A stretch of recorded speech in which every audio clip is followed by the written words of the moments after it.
And hello everybody and welcome to another Teddy Hoggle review.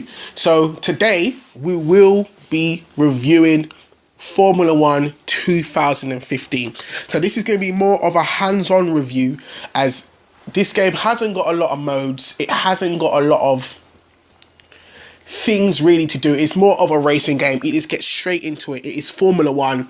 Let's go. So the first thing we're going to talk about in this review is game mode. So if I go by my controller now, I do have my controller in my hand, so I'm going to go, let's count. So you've got season mode, you have pro season, you have quick race, you have multiplayer mode, you have time trial, and you have my F1.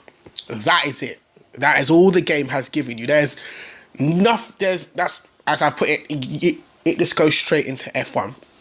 So let's dive straight in and let's go into season mode. So season mode is where you get to pick a pro driver and you actually get to play every single track. You get to pick different difficulties if you're playing it since 2011, since when I first picked up this game from, I think it's 2010 actually. Then you watch the season go by race by race. But what they have done, and what I believe they have failed to do, is when you went into the season mode and you were a rookie, they allowed you to get a contract and you had to pick one of the lower ranked cars like Caterham, Marussia, Toro Rosso. So by those times there, I would pick it by engine. But nowadays they've seemed to get rid of that, and you can just go and use Hamilton straight from the get-go. There's no personal achievement in this if I can just use Hamilton straight away. I used to love using Caterham right at the beginning or Marussia and going for the win. And even though the contract would state, oh, you only had to basically finish the race and try and get into the top 10. That's all you could achieve back then as well. And that's what I used to like about it. You couldn't. Now I know how to play this game properly. If I could do that now, going for the win would be much better for me because I have experience playing the F1 game.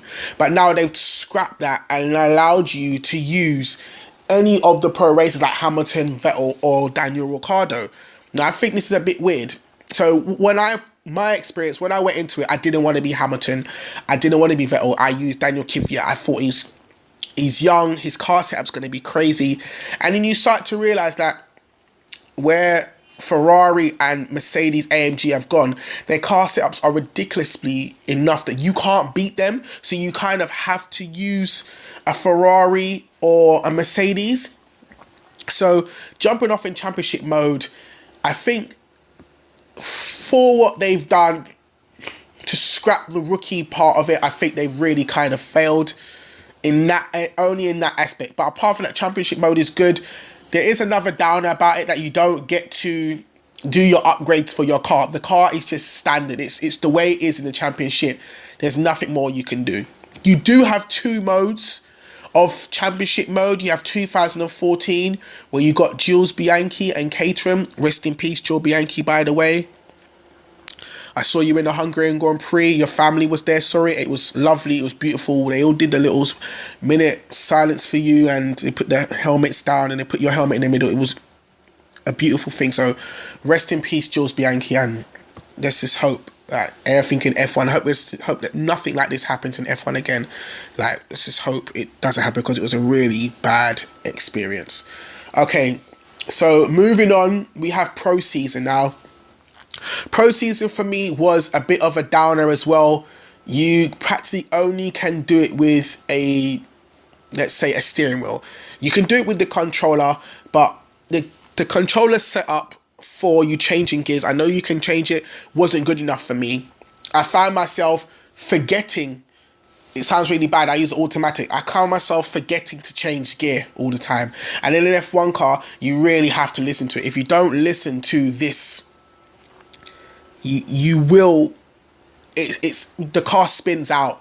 The car does everything that you're not used to, and it's really weird. I found it really puzzling and kind of annoying in the fact that I just wanted to play the game and just go on and drive. Like, I know experienced drivers will probably say, oh, what is he talking about? But I just found it annoying. I didn't like the aspect of it. I didn't like it. It was pointless to me. It was really pointless.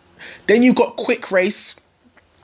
That was okay. It's just for if you want to just go around and practice. I used it for practice. I just used it to see where I was. As soon as I bought it, I went on to quick race, see where I was, see how far I could go.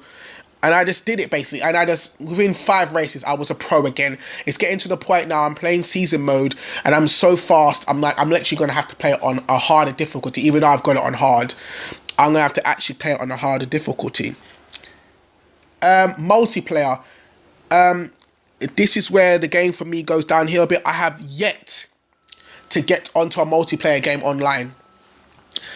It's a bit confusing as well, where you try to do certain things and the session's going. You can be in a career mode and it will say the session has started. You press the button and then nothing happens. I was completely confused by this. I didn't understand what was going on. And then every time I jumped into a game, it would just log. It would say, oh, the session's ended or this. And I think, hang on, I've just pressed it. Why isn't there a lobby? Why not I just jump into this lobby and just play the game? Why can't I do this? It's, my gosh. Time trial, I don't believe is needed. I think it's more for the experienced drivers, people like myself that will play the game to its fullest, but the 5% of this part of the time trial, I will never play. There's no point to. I don't really care about the records, because there's going to be certain people that are going to have car setups that are going to be unrealistic to me, and I'm not going to really understand it, and they're just going to fly past me. And it's the same thing goes for online mode. If I'm a bit stuffy, sorry guys, I've got a cold. It's life. It's what happens. But time trial mode, to me, I think they should take it out. I don't think there's any point of it. Okay, so let's move on to graphics. Now, graphics in the game, it's Codemaster. So Codemaster are going to put this game to the max. Every year this game gets better. I always test it by the tires and the track. When you see the tires and you can see that the tire wear is going down, I judge it by that. It sounds really weird, but in this game, they have done it to the point where, believe it or not, if your tire wear and the tires are too hot and it's raining, do you know if you drive on the wet piece of the track, it cools down your tires? How cool is that? What racing game does that yet? You can actually drive on the wet. So drive where all the marbles are, drive where all the grit is, and cool down your tires. And then you go back onto the lane to where you need to turn into the corner. Your tires will get hot again, because that's where the heat in the track is. And you just drive, as soon as you turn the corner into the correct position, you just drive off again. And you go back into it. And the rain is unbelievable. It's so realistic. It got to the point where I look at it and I think, is it raining because I'm driving so fast? And the way for me to find out it was raining, if you press back on the right analog stick and you look back at your wing, you can see the rain coming off it. It's so good. The track designs, they've got everything right. Monaco looks beautiful. Singapore with the fireworks. And all the night races look lovely. I was so happy that every single night race looked beautiful, because that is the hardest challenge you have. If you can get the lights right, if you can get all these things possible before this game done, with the night races and some of the day races like Abu Dhabi, beautiful arenas. I just wished that the crowd wasn't really kind of pixelated, and then when you watch your reviews back of the race, it gets a little pixelated. I think it's because you're going too fast. That kind of bit, or like when you record something, if you look at it, so if you're looking at my recordings now as I speak, look at some of the tracks while I've recorded it, and you can't really see it. That's how fast I'm going. It's pixelated. It's still going on. That's a part of the game that they really need to try and develop more. But as for Formula 1, this isn't going to be a long review. For Formula 1, there's not really much to talk about. You can use your drivers that you want. It's a shame that you can't make your own driver. That's probably one of the only downsides on it. So my rating for Formula 1 2015 is going to be a 7.